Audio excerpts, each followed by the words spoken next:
Hello मेरे प्यारे बच्चों, आप कैसे हैं? आशा करता हूं आप बहुत अच्छे होंगे। इस वीडियो में हम कवर करेंगे बाष्प उत्सर्जन। एक नया टॉपिक है और ये बायोलॉजी का टॉपिक है। ये आपको परीक्षा में हर बार देखने को मिलता है। अगर आपको ये टॉपिक याद करना है या ये क्वेश्चन आपको याद करना है तो आप इस वीडियो को स्किप ना करें, इस वीडियो को पूरा देखें। ये आपको वीडियो देखते देखते आपको ये क्वेश्चन याद हो जाएगा, ये मैं गारंटी लेता हूँ। तो आप मेरी वीडियो को देखते रहें अच्छे से। चलिए स्टार्ट करते हैं कि बाष्प उत्सर्जन होता क्या है। ये दो शब्दों से मिलकर बना है, बाष्प उत्सर्जन। बाष्प उत्सर्जन आप इसके दो खंड कर सकते हैं। अगर आप इसको देखेंगे कि बाष्प उत्सर्जन क्या होता है तो आप इसको दो रूपों में तोड़ सकते हैं। दो रूप कौन कौन से हो सकते हैं? पहला रूप होगा भाप यानी बाष्प, बाष्प ये हो गया, प्लस उत्सर्जन, उत्सर्जन। ये दो शब्द होते हैं।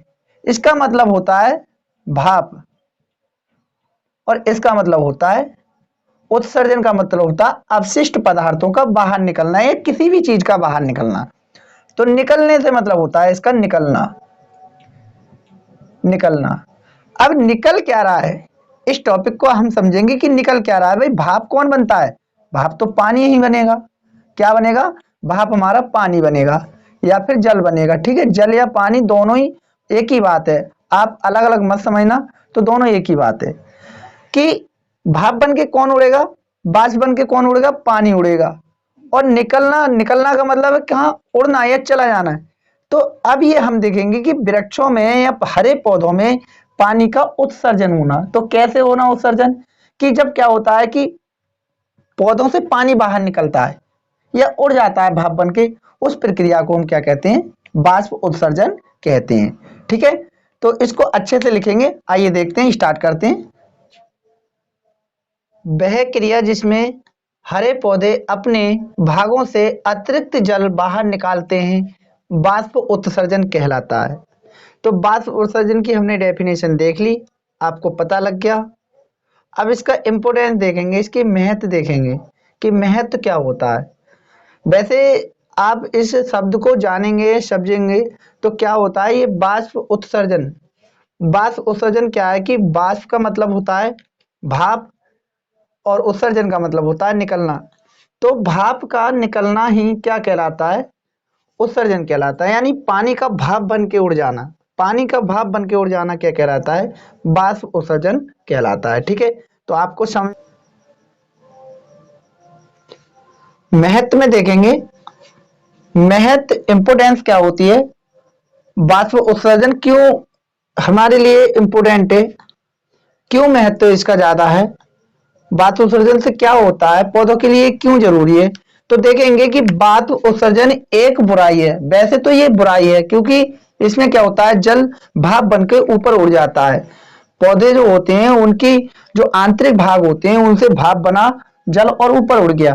तो एक प्रकार की बाष्प उत्सर्जन क्या है? एक बुराई है जिससे पौधों में पानी की कमी आ जाती है। क्योंकि भाप बनकर पानी ऊपर उड़ जाता है तो पौधों में क्या हो जाती है कि पानी की कमी आ जाती है। फिर भी पौधों के लिए बहुत उपयोगी है, जो कि इस प्रकार है।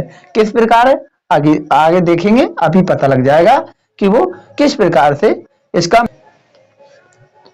नंबर एक इसमें देखेंगे कि अतिरिक्त जल का निस्तारण।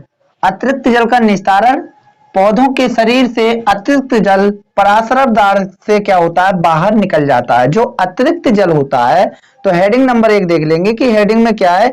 हम हेडिंग डालेंगे, सुंदर सुंदर करके डालेंगे एग्जाम में कि अतिरिक्त जल का निस्तारण। पौधों के शरीर से जो अतिरिक्त जल होता है वो पराशरव दाब के कारण, पराशरव दाब के कारण उनसे बाहर निकल जाता है। ठीक है, नंबर दो देखेंगे खनिज लवणों की प्राप्ति। खनिज लवणों के साथ क्या होता है कि इससे क्या होता है कि जो पौधे होते हैं जल का अवशोषण करते हैं भूमि से, नीचे से जल ऊपर को खींचते हैं। तो जल के साथ भूमि के अंदर से क्या आ जाते हैं? खनिज लवण भी भूमि से पर्याप्त मात्रा में आ जाते हैं। तो लिखेंगे कैसे कि इससे पौधे जल का अवशोषण करते हैं। किससे? बाष्प उत्सर्जन से पौधे जल का अवशोषण करते हैं। तो जल के साथ पौधों में खनिज लवण भूमि से पर्याप्त मात्रा में आ जाते हैं। ठीक है, तो इस प्रकार से ये क्या है? बाष्प उत्सर्जन लाभदायक है। अब तीसरा नंबर देखेंगे। नंबर 3 देखेंगे, बाष्प उत्सर्जन, कर्षण तथा रसारोहण। बाष्प उत्सर्जन से चूसण बल उत्पन्न होता है, जिससे क्या होता है कि बड़े बड़े वृक्षों से पानी अधिक ऊंचाई तक पहुंच जाता है। इस चूसण बल के द्वारा क्या होता है कि जो बड़े बड़े वृक्ष होते हैं वो नीचे से ऊपर तक पानी आराम से पहुंच जाता है। किसके कारण? बाष्प उत्सर्जन के कारण।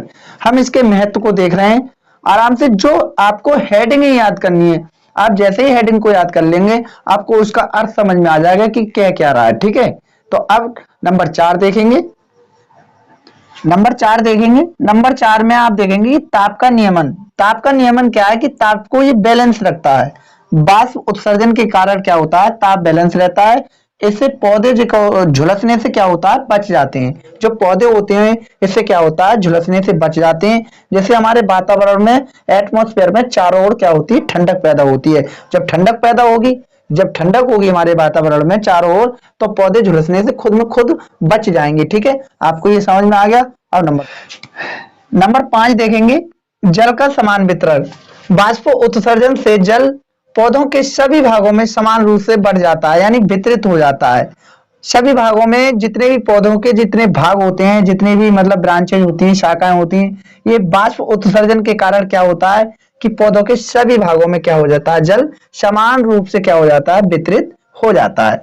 तो यहां से जो हेडिंग आप याद कर लोगे, इन हेडिंगों से ही आपको इनकी डेफिनेशन। नंबर 6 देखेंगे।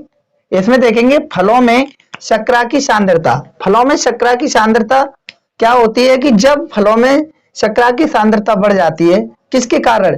बाष्प उत्सर्जन के कारण। जब बाष्प उत्सर्जन अधिक होता है तो शर्करा की मात्रा भी क्या हो जाती है, बढ़ जाती है, जिससे क्या हो जाते हैं, फल अधिक मीठे हो जाते हैं। क्या हो जाते हैं? फल अधिक मीठे हो जाते हैं। जिस साल बाष्प उत्सर्जन कम होता है उस साल फल क्या होते हैं, फीके फीके होते हैं, मीठे नहीं लगते हैं। इसका कारण यह है कि उनके अंदर शर्करा की मात्रा नहीं बढ़ी, और शर्करा की मात्रा तभी बढ़ेगी जब बाष्प उत्सर्जन अधिक होगा। तो बाष्प उत्सर्जन के लाभ आप देख रहे हैं कि एक बुराई भी है और इससे फायदे भी हैं। ठीक है, लास्ट नंबर देखेंगे। इसका नंबर देखेंगे हम, नई ऊतकों का निर्माण। इससे क्या होता है, 7 नंबर में हमने देखा कि नई ऊतकों का निर्माण क्या होता है। इससे क्या होगा कि जब बाष्प उत्सर्जन होगा तो नई ऊतकें बनेंगी, नई ऊतकों का क्या होगा, निर्माण होगा। तो हम इसके आगे यही लिखेंगे कि इससे नई ऊतकों का क्या होता है, निर्माण होता है। तो आपने एक एक करके क्या देख लिया, सातों पॉइंटों को हमने देख लिया। आप अगर सातों हेडिंग लिख पाते हैं, अपने दिमाग में इनको बिठा पाते हैं, याद कर पाते हैं, तो एग्जाम में आप अच्छे से लिख पाएंगे। इस वीडियो में मैंने ये कोशिश करी है अपनी भाषा में क्वेश्चन को अच्छे से सिंपलीफाई करके सरल लैंग्वेज में आपको आपके दिमाग तक पहुंचाने की कोशिश करिए। अगर आपको ये वीडियो पसंद आई हो तो वीडियो को लाइक करना। Thank you for watching my video.